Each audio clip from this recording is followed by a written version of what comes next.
नमस्कार, मैं राकेश कुमारी और आप देख रहे हैं हिंदी मूल, जहां हम हर शब्द की जड़, उसका असली अर्थ और गहराई समझते हैं। आइए शब्दों को सिर्फ शब्द नहीं, सही मायनों में जानें। परीक्षा, उफ, नाम सुनते ही ना दिमाग में एक अलग सी टेंशन दौड़ जाती है। बचपन से लेकर बड़े होने तक हम सभी इस दौर से गुजरे हैं, लेकिन आज की इस चर्चा में हम इस शब्द का एक ऐसा ऐतिहासिक पोस्टमार्टम करने वाले हैं जो सच में दिमाग हिला देगा। हम देखेंगे कि सदियों पहले इस शब्द को बनाने वालों के दिमाग में क्या चल रहा था। यकीन मानिए, इसके बाद परीक्षा को देखने का पूरा नजरिया ही बदलने वाला है।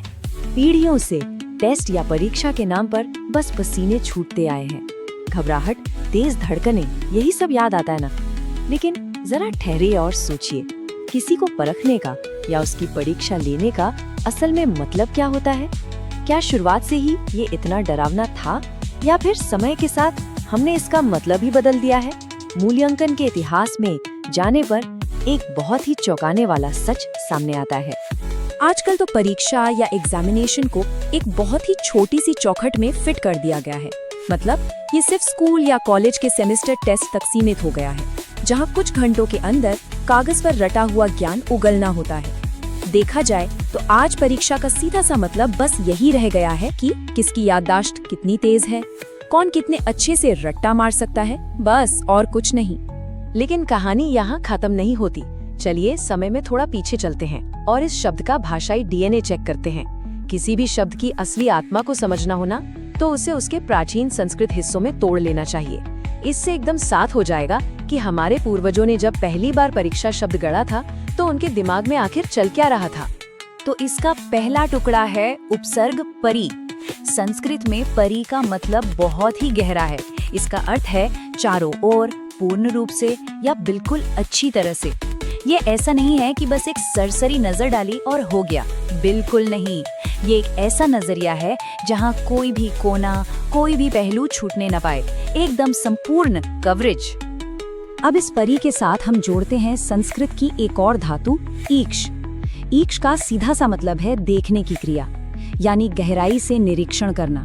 और हाँ, ये सिर्फ खुली आंखों से देखना नहीं है, बल्कि पूरी समझ, ध्यान और जागरूकता के साथ ऑब्जर्व करना है। जैसे किसी चीज के बिल्कुल अंदर तक झांककर उसकी असलियत को टटोलना। और फाइनली व्याकरण के नियम के हिसाब से इसमें जुड़ता है आ प्रत्यय।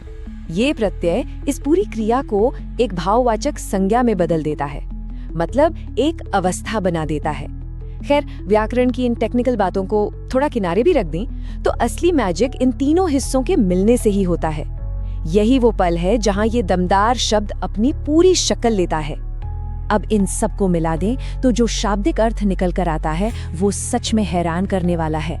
इसका मूल अर्थ कुछ सवालों के जवाब देना या नंबर लाना कभी था ही नहीं। इसका असली मतलब था चारों ओर से अच्छी तरह देखना या जांचना।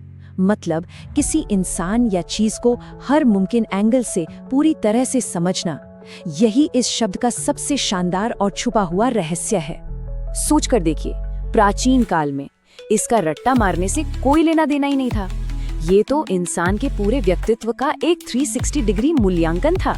एक ऐसा पूर्ण निरीक्षण जिसमें हर एक पहलू शामिल हो। शारीरिक क्षमता कैसी है, मानसिक तीक्ष्णता कितनी है, और सबसे बड़ी बात, व्यवहारिक समझ कैसी है। इन सबको मिलाकर किसी के सार को समझना, वही उस दौर की सच्ची परीक्षा होती थी। अब अगर प्राचीन दर्शन और आज के मॉडर्न तरीके की तुलना करें तो अंतर साफ नजर आता है। वक्त के साथ हमने इंसान के असली भाव को समझने का वो गहरा मकसद छोड़ दिया और उसकी जगह सिर्फ इस्तेमाल में आसान शॉर्टकट्स अपना लिए। पहले जहां इंसान की पूरी पर्सनालिटी को परखा जाता था, आज बस ये देखा जाता है कि एक निर्धारित समय में कौन कितने सही जवाब लिख सकता है। और ये कोई छोटा मोटा बदलाव नहीं है, ये हमारे समाज की सोच में आया एक बहुत बड़ा शिफ्ट है। मानव जाति ने एक व्यापक, सर्वव्यापी निरीक्षण को अहमियत देना बंद कर दिया और उसकी जगह एक संकीर्ण, सीमित और आसानी से नंबरों में नापे जा सकने वाले सिस्टम को गले लगा लिया है। जो चीज कभी पूरी जिंदगी से जुड़ी थी, वो अब महज एक कागजी टेस्ट बनकर रह गई है। अगर इस पूरी ऐतिहासिक और भाषाई जर्नी को एक सिंपल और मजेदार इक्वेशन में समेटना हो तो बात एकदम साफ है। इसका कोर हमेशा से पूरी तस्वीर देखने का रहा है। परि यानी चारों ओर, प्लस ईक्ष यानी देखना, इज इक्वल टू परीक्षा। चारों ओर से देखना, ये इतना ही सिंपल है, लेकिन इसका अर्थ कितना गहरा है ना? आखिरकार बात यहीं आकर टिकती है कि किसी भी शब्द की असली ताकत उसकी जड़ों में छुपी होती है। परीक्षा का जो ये गहरा और मूल अर्थ है, वो आज के सीमित और रटे रटाए सिस्टम से बिल्कुल अलग है। आज समाज जिस तरह से इस शब्द को यूज करता है, वो बस एक सुविधा बन गया है। और विडंबना देखिए, ये अपने उस असली और शानदार मतलब से कोसों दूर जा चुका है। परीक्षा के इस सफर का ये अंत दिमाग में एक बहुत ही गहरा सवाल छोड़ जाता है। अगर किसी को टेस्ट करने का असली मकसद उसका पूर्ण और समग्र अवलोकन करना था, तो क्या आज के ये मॉडर्न असेसमेंट्स पूरी तस्वीर देखने में नाकाम हो रहे हैं? क्या आज की शिक्षा प्रणाली सच में वो परीक्षा ले रही है जिसके लिए ये शब्द बना था, या हम सिर्फ एक छोटे से हिस्से को नाप कर ही खुश हो रहे हैं? इस पर जरूर सोचिएगा।